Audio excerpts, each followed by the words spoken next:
सास, बहू और ताबीज। सुप्रिया का रोज किसी न किसी बात पर अपनी बहू तारा से झगड़ा होता ही रहता। दोनों स्वभाव से जिद्दी और अड़ियल थे। दोनों में से कोई भी एक दूसरे के आगे झुकना नहीं चाहता था। फिर एक दिन, तारा कहाँ मर गई थी तू अभी तक? सुबह से शाम हो गई, घर में इतना काम पड़ा है, ये सब छोड़कर कहाँ मौज मस्ती करने गई थी? आपके घर के सारे काम करने का मैंने ठेका नहीं ले रखा।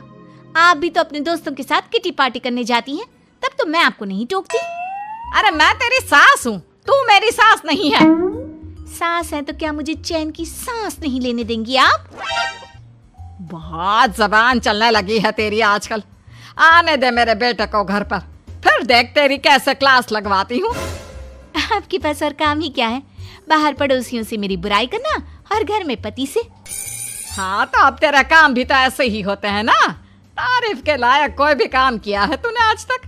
बस जुबान चलवा लो, कैंची से भी तेज चलती रहती है। सिर्फ जुबान ही नहीं, हाथ पैर भी चलते हैं, जिनकी वजह से आपको घर में इतनी सफाई देखने को मिलती है, वरना आपको तो अपनी किटी पार्टियों से फुर्सत नहीं मिलती। तो कहना क्या चाहती है? घर का क्या सारा काम तू खुद अकेला करती है? तो और क्या नौकरानी करती है? इसी तरह तारा और सुप्रिया में आए दिन लड़ाई होती। दोनों के दिन की शुरुआत ही एक दूसरे से लड़कर शुरू होती और लड़कर ही खत्म होती, मानो ये अब उनकी दिनचर्या का हिस्सा बन चुकी हो। शाम को तारा का पति वैभव घर आता है। वैभव को देखते ही उसकी माँ सुप्रिया उसके पास आती है और कहती है, बेटा वैभव, अच्छा हुआ जो तू आज जल्दी घर आ गया। देखना तेरी बीवी सुबह से मुझसे लड़ी जा रही है। माँ की बातें सुनकर वैभव तारा को जोर जोर से आवाजें देने लगता है। क्या हुआ जी, इतना चीख क्यों रहे हो? तारा, तुमने आज फिर माँ से लड़ाई की? अरे लड़ाई मैंने नहीं की, शुरुआत पहले इन्होंने की थी। समझा दीजिए अपनी माँ को। मुझे कहीं भी आते जाते टाइम टोके नहीं, वरना मैं अपना सामान बांधकर मायके चली जाऊंगी। इतना कहकर तारा वहां से चली जाती है। ये सब क्या चल रहा है माँ? किसी दिन मैं आप लोगों के चक्कर में जरूर पागल हो जाऊंगा। आप लोग कभी प्यार से क्यों नहीं रहते? अरे वो हमेशा मेरी बातों का उल्टा जवाब देती है बेटा। अब तू ही बता मैं क्या करूं? तो आप उसे ताने मारती ही क्यों है माँ? वाह बेटा वाह, तुझे मेरे ताने दिखते हैं, उसका बात करने का तरीका नहीं दिखता। देखा नहीं वो किस तरह से बात करती है मुझसे। मुझे माफ कीजिए माँ, मुझे आप दोनों के बीच में पड़ना ही नहीं है। आप दोनों ही एक जैसे हो। इतना कहकर वैभव वहां से चला जाता है। वैभव के जाने के बाद सुप्रिया सोच में पड़ जाती है। धीरे धीरे समय बीतने लगता है और एक दिन सुप्रिया को पता चलता है कि उनके गांव में एक महात्मा ठहरे हुए हैं जो वशीकरण करना जानते हैं। तो सुप्रिया भागते हुए उन बाबा का पता ढूंढने निकल पड़ती है। इस बात की खबर जैसे ही तारा को चलती है, वो भी उस बाबा की खोज में निकल पड़ती है। अगले दिन सुबह, आज तारा और सुप्रिया दोनों ही बहुत अच्छे मूड में होती है। ना सुप्रिया तारा को देखकर कोई ताना मारती है, ना तारा अपनी सास से बेवजह उलझती है। दोनों मिल बांट कर रसोई में काम करती हैं। भाई तारा, जरा मुझे वो चाय पत्ती पकड़ाना। ये लीजिए माँ जी, क्या आप मेरे लिए भी चाय बना देंगी? अरे हाँ हाँ, क्यों नहीं। इसी तरह दिन बीतते हैं और दोनों का रिश्ता भी निखरने लगता है। ऐसे ही देखते 3 महीने बीत जाते हैं। आजकल ये मैं क्या देख रहा हूँ? अचानक आप दोनों के बीच इतना प्यार कैसे हो गया?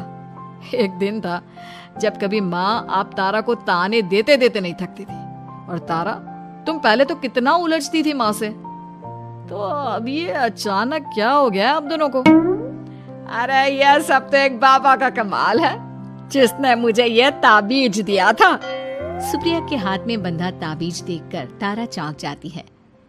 ये ताबीज तो उस बाबा ने मुझे भी दिया था, आपको अपने वश में करने के लिए। इसका मतलब तू भी उस बाबा से मिलने गई थी? आपकी हरकतों की वजह से ही मुझे जाना पड़ा था। ये सब क्या चल रहा है? मुझे तो आप लोगों की कोई भी बात समझ में नहीं आ रही। सुप्रिया वैभव को सारी बात बताते हुए कहती है, अरे जैसे ही मुझे पता चला कि हमारे गांव में जाने माने तांत्रिक बाबा आए हुए हैं जो वशीकरण करना जानते हैं, तो मैं बिना देरी किए उनके पास चली गई और बहू को अपने वश में करने की इच्छा उनके सामने रखी, जिससे ये मेरी हर बात माने। बाबा, मैं अपनी बहू से बहुत दुखी हो चुकी हूँ। वो मेरी एक बात नहीं मानती। आप कुछ ऐसा कीजिए बाबा जिससे मेरी बहू मेरी हर बात मानने लगे। पहले आप मुझे अच्छे से बताइए, आपको अपनी बहू से आखिर परेशानी क्या है? बाबा वो मुझसे कभी प्यार से बात नहीं करती। मैं उसे एक बात सुनाती हूँ तो वो पलट कर 4 बातें सुनाती है। आप कुछ ऐसा कीजिए ना जिससे मेरी बहू सारी बातें मानने लगे। बाबा सुप्रिया की बातों को ध्यान से सुनते हैं और उसके बाद सुप्रिया को एक काले रंग का ताबीज देते हुए कहते हैं, ये ताबीज तुम्हें अपने गले में पहनना है और जब तक मैं ना कहूँ तब तक इसे उतारना मत। तो क्या इस ताबीज की मदद से मेरी बहू मेरे वश में हो जाएगी? सिर्फ वश में ही नहीं, इस ताबीज के कारण तुम्हारी बहू तुम्हारे आगे पीछे भी घूमने लगेगी। लेकिन बस तुम्हें कुछ काम करने होंगे। कैसा काम बाबा जी? तुम्हें अपनी जुबान पर काबू रखना होगा। उससे जो भी काम करवाना हो हमेशा प्यार से बात करनी होगी। धीरे धीरे वो तुम्हारी मुट्ठी में आ जाएगी। अरे ठीक है बाबा जी, जैसा आप कहेंगे ठीक मैं वैसा ही करूंगी। तारा ये सब सुनकर चौंक जाती है। ऐसा ही कुछ तो मेरे साथ भी हुआ था जब मैं उस बाबा से मिलने गई थी। बाबा जी, मैं अपनी सास से बहुत तंग आ चुकी हूँ। वो हर रोज किसी न किसी बहाने मुझसे लड़ती रहती हैं। आप प्लीज कुछ ऐसा करिए ना जिससे मेरी सास सुधर जाए और मुझे बेवजह टोकना बंद कर दे। तारा की ये बातें सुनकर पहले तो बाबा सोच में पड़ जाते हैं। उसके बाद वो तारा को भी काले रंग का ताबीज पकड़ाते हुए कहते हैं, ये लो बिटिया, इसे अपने गले में पहन लो और जब तक मैं तुम्हें इसे उतारने के लिए ना बोलूं तब तक इसे उतारना नहीं। इस ताबीज को पहनने से तुम्हारी सास तुमसे प्यार करने लगेगी और दिन रात तुम्हारे आगे पीछे घूमेगी। ये सुनकर तारा बेहद खुश हो जाती है। बाबा, इस ताबीज का असर कब तक होगा? अगर तुमने मेरी सारी बातें मानी तो इस ताबीज का असर तुम्हें 2 दिन बाद ही दिखने लगेगा।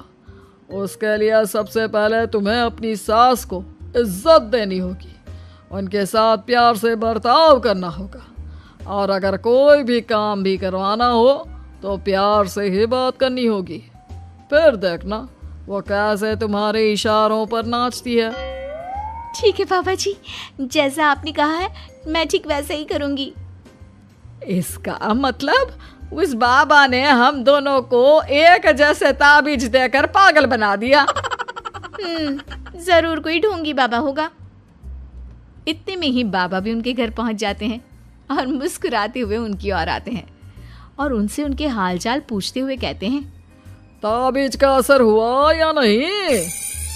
बाबा जी, आपने हमें एक ही जैसा ताबीज देकर पागल बनाया है। ऐसा कैसे?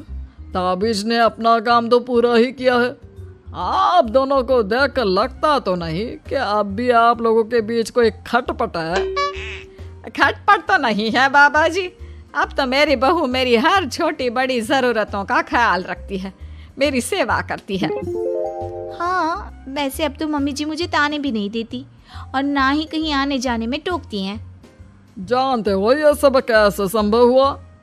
कैसे बाबा जी? यह सब तुम दोनों के कारण ही संभव हुआ है। मैंने जो ताबीज दिया था वो सिर्फ एक धागा ही था। ये चमत्कार तो तुम दोनों ने अपनी जुबान पर संयम रखकर प्यार और संयम के साथ काम करके किया है। बिटिया, कुछ कमी तुम्हारे अंदर थी तो कुछ कमी तुम्हारे सास के अंदर थी। इसीलिए तुम दोनों को सुधारने और तुम्हारी गलती का एहसास कराने का यही एक रास्ता था। बाबा की ये सारी बातें सुनकर सुप्रिया और तारा एक दूसरे की ओर देखने लगते हैं। अब उन दोनों को अपनी गलती का एहसास होता है। शायद आप सही कह रहे हैं बाबा। मैंने कभी अपनी बहू को समझने की कोशिश ही नहीं की। मैंने भी तो कभी आपकी उम्र और ओहदे का लिहाज नहीं किया और जो जब मन में आया बोलती चली गई। हो सके तो मुझे माफ कर देना मम्मी जी। चलो फिर, अगर सब ठीक ही हो गया है तो बाबा जी अब आप भी वापस अर्जुन बन जाइए। वैभव की बात पर बाबा अपनी नकली दाढ़ी हटाते हैं तो उसे देखकर सास बहू हैरान रह जाती हैं। अरे अर्जुन भैया, आप? हाँ भाभी, आप दोनों के रोज रोज वाले झगड़ों से परेशान होकर एक दिन मेरे इस दोस्त ने एक प्लान बनाया और मेरी मदद मांगी, तो मैं इनकार कैसे कर सकता था। और देखिए आज उसका नतीजा हम सबके सामने है। सब जोर जोर से हंसने लगते हैं। याईर, एक आराधनालय का अगुआ, यीशु के पांव में गिर पड़ा। मेरी छोटी सी बेटी मर रही है, वो रोया। अगर तुम उस पर अपना हाथ रखो, मैं जानता हूँ कि वो चंगी हो जाएगी।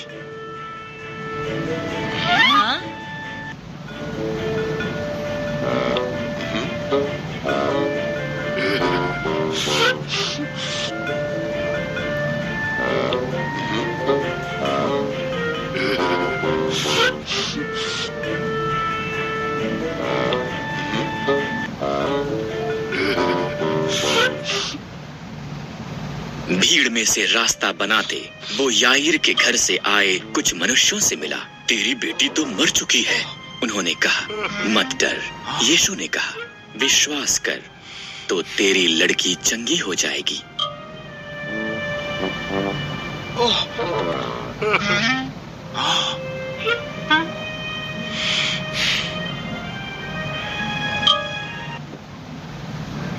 वो याईर के घर पहुंचे और लोगों को रोते हुए वहां पाया। तुम क्यों रो रहे हो? यीशु ने पूछा। लड़की मरी नहीं है, वो केवल सो रही है। लोग उस पर हंसने लगे।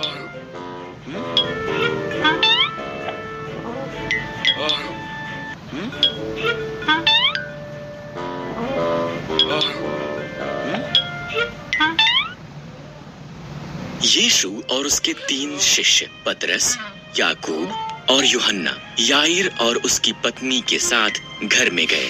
छोटी लड़की वहां पर लेटी हुई थी, ठीक वैसा ही जैसा प्रत्येक ने कहा था।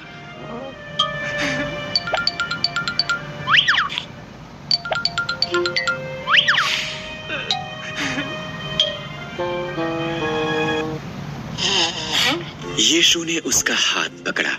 तब उसने कहा, हे लड़की, उठ। और वो उठ गई। वो यहाँ तक कि पूरे कमरे में चली भी।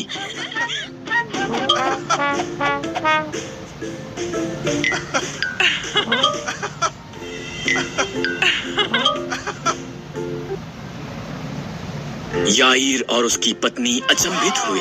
यीशु ने उन्हें बताया कि किसी को मत बताए कि उसने क्या किया है। अब यीशु ने कहा, मैं सोचता हूँ कि लड़की को कुछ खाने को दिया जाना चाहिए।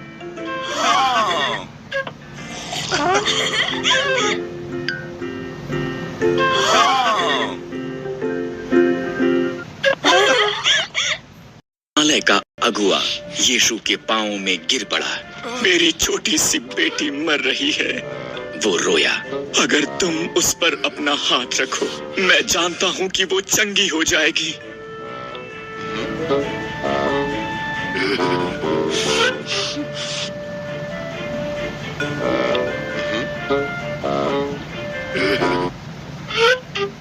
भीड़ में से रास्ता बनाते वो याईर के घर से आए कुछ मनुष्यों से मिला। तेरी बेटी तो मर चुकी है, उन्होंने कहा। मत डर, यीशु ने कहा, विश्वास कर तो तेरी लड़की चंगी हो जाएगी।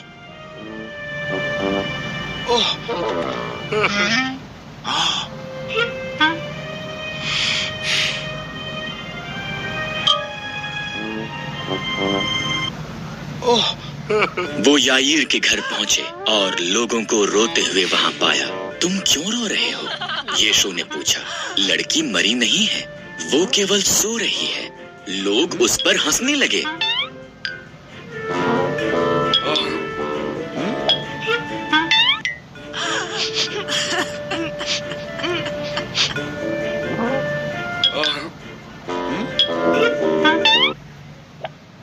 यीशु और उसके 3 शिष्य पतरस, याकूब और यूहन्ना याईर और उसकी पत्नी के साथ घर में गए। छोटी लड़की वहां पर लेटी हुई थी, ठीक वैसा ही जैसा प्रत्येक ने कहा था।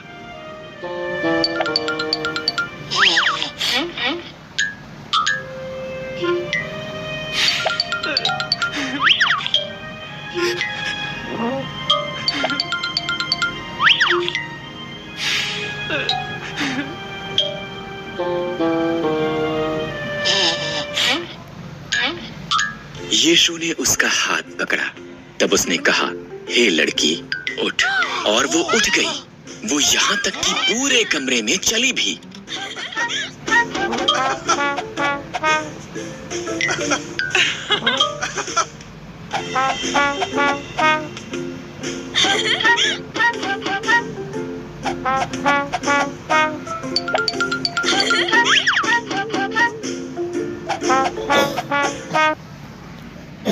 याईर और उसकी पत्नी अचंभित हुए। यीशु ने उन्हें बताया कि किसी को मत बताए कि उसने क्या किया है। अब यीशु ने कहा, मैं सोचता हूँ कि लड़की को कुछ खाने को दिया जाना चाहिए।